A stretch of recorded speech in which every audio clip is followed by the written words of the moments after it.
Antok na! Coffee time.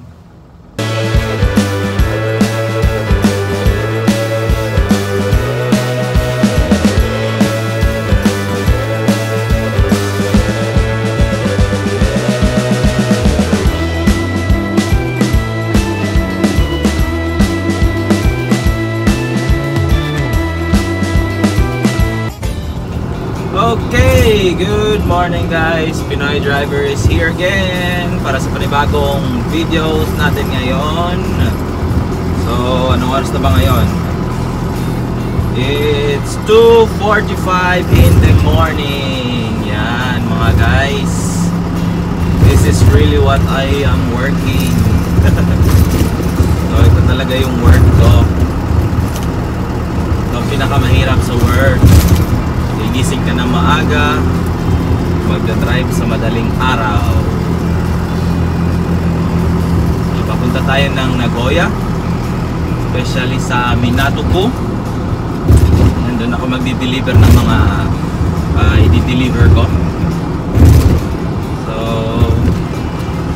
sa mga nagtatanong kung ano ba ang dinideliver ko, so nagdi-deliver po ako ng mga tinapay. So, it is bread. Iba't ibang klaseng tinapay, may chocolate, merong cream, basta kahit anong tinapay. So, dinideliver po namin yan sa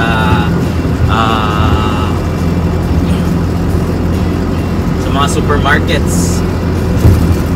So recently medyo naging busy kami kasi gawa nga nung coronavirus at ng panic buying. So halos walang mabiling bread. So yun, namin dinideliver ng mga bread. Lahat ng mga tao nagpa-panic buying dahil baka hindi na sila makalabas ng bahay nila.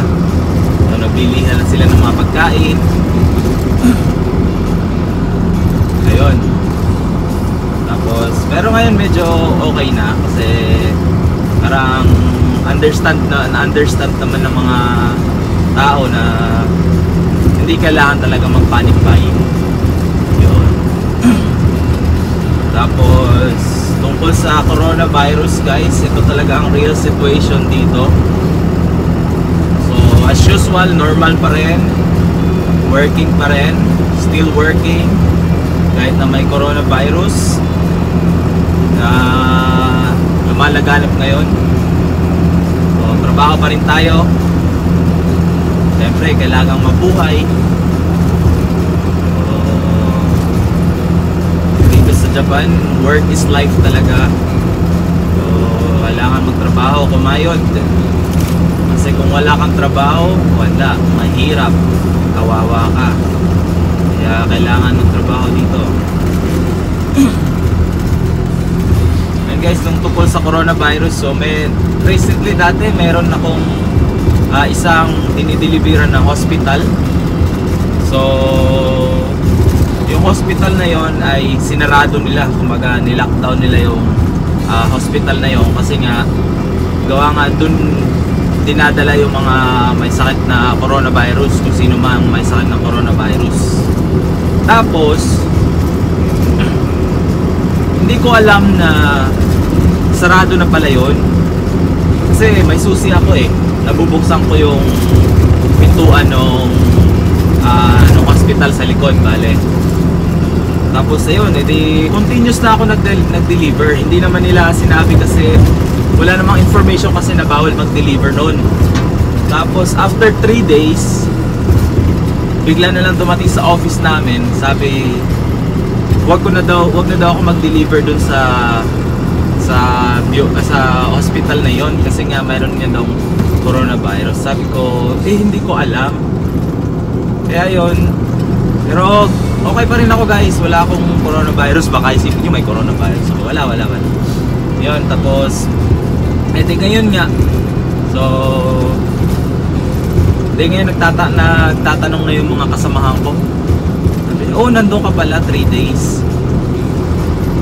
Tapos hindi ka ba nahawaan ng coronavirus? Sabi ko, hindi. Ayan guys, kaya yan talaga yung buhay dito. Yan yung real life. So, yun. Tapos ngayon simula ngayon magdi-deliver na ulit ako. Kasi nakalipas na yung mga 2 weeks ata. 2 weeks nang sinarado. So ngayon i-deliver ulit ako sa kanila. So hopefully wala namang naging case na coronavirus doon. So kaya siguro makakapag-deliver na ulit ako doon sa hospital na yun. Ayun. Tapos ayun guys, yung mga nagpa-panic buying ng toilet paper, yun, grabe. Kaya halos makikita mo sa mga drugstore o yung mga supermarket na iba, pilahan talaga yung mga tao. Tapos yun, minsan nga may isang dinideliver na akong drugstore. Madaling araw, 4:30 in the morning, nandun na siya, nakapila. Tapos tinatanong ako, sabi, meron ba kayong tissue? Madaling araw nagtatanong sa akin. Sabi ko, walang tissue, hindi ako nagde-deliver ng tissue. Grabe, ganun. Kaya grabe talaga yung mga hapon na yan, panic buying. So nakausap ko naman yung isang kaibigan kong driver din na nagde-deliver. Sabi niya tatrabaho sila ng 18 to 20 hours para lang ma-deliver lahat ng mga supply ng toilet paper, tissue, gano'n. Kaya sa mga nanonood, kung nandito kayo sa Japan, huwag kayong mag-panic buying kasi marami namang tissue. Ngayon nga lang, kompleto naman yung supply. So hindi naman nagkukulang yung supply. Yun nga lang, yung mga tao bumibili ng marami, kaya nagkakaubusan sa mga supermarkets tsaka mga drugstores.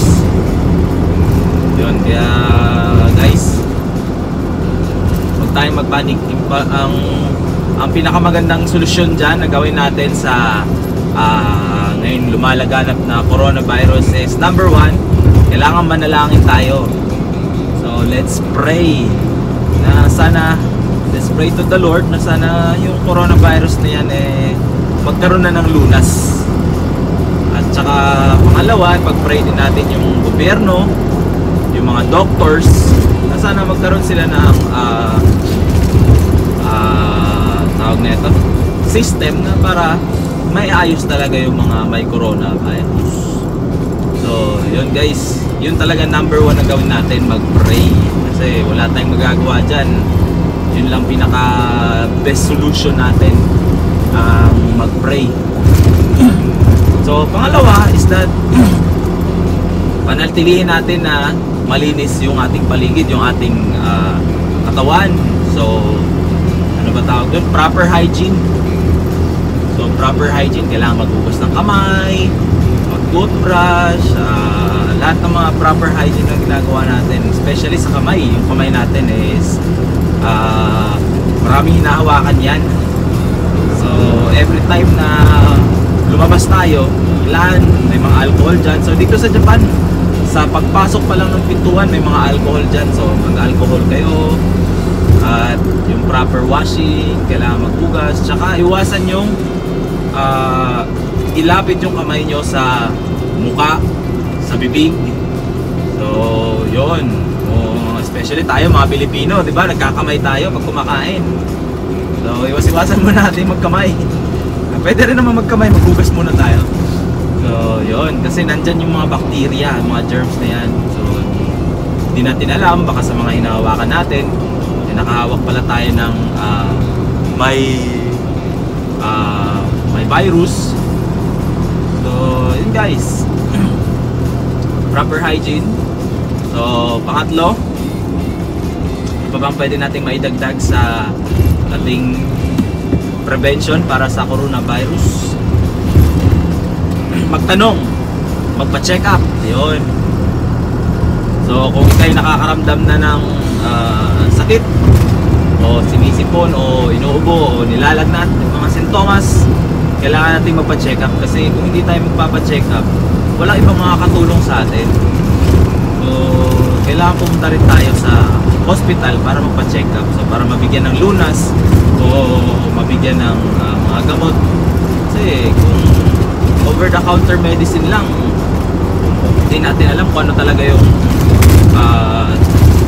tawag nito, kung ano yung sakit natin, di ba? Mas maganda na pumunta talaga tayo sa doktor magpa check up, so para malaman natin kung ano yung mga proper na gamot na iinumin natin. Yan guys, so, yun yung pinakatatlong the best na may advice ko tungkol sa coronavirus. So hopefully coronavirus na yan is magkakaroon na yan ng vaccine. So they are working na daw, sa according sa report na narinig ko, they are working na tungkol sa vaccine ng coronavirus. So pag-pray natin yan. And guys,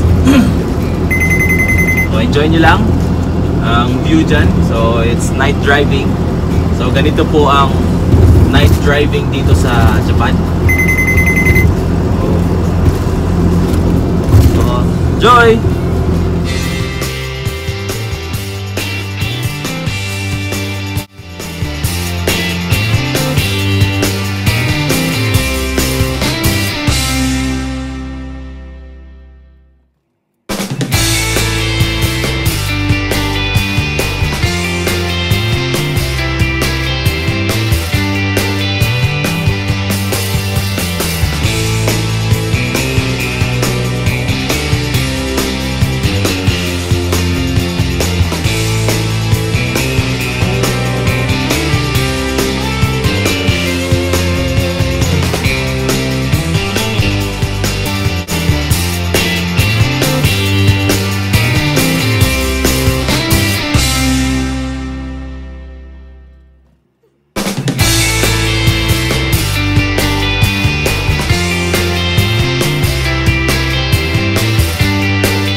Okay guys, I hope you enjoyed the video. Nandito na po ako sa pagdideliveran ko. So sa Minato-ku, Nagoya City. So ayun guys, yun lang yung mga tips na may bibigay ko about sa coronavirus. Tsaka huwag nyo kalimutan, don't forget, like, subscribe, share nyo po itong video na to kung nag-enjoy kayo at kung may matutunan kayo. So marami pa po tayong mga videos. We have many more videos to come. So watch my videos, go to my channel, so Pinoy Truck Driver Japan. So puntahan niyo po yung channel na yon. So pwede rin kayo mag-comment. So I will try my best to reply in your comments. So see you guys. Pinoy Truck Driver here. Goodbye.